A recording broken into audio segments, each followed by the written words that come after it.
काही काही लोकांना वाटतं उन्हाळा आला की शेतकरी निवांत असतो, पण निवांत नसतो. उन्हाळा आला, एप्रिल महिना म्हणजे मराठी चैत्र महिना चालू झाला की आणि शेतकऱ्याची गडबड चालू होते.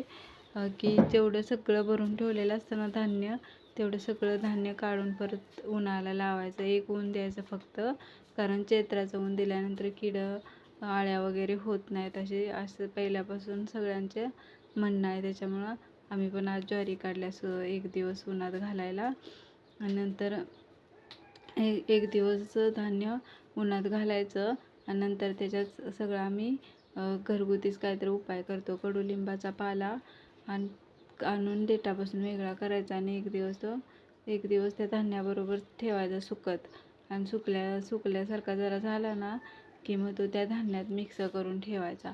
म्हणजे किडं आळ्या होत नाहीत आणि वर्षभर चांगलं राहतं धान्य. कोणतं केमिकल पण मिक्स न करता हा चांगला उपाय आहे.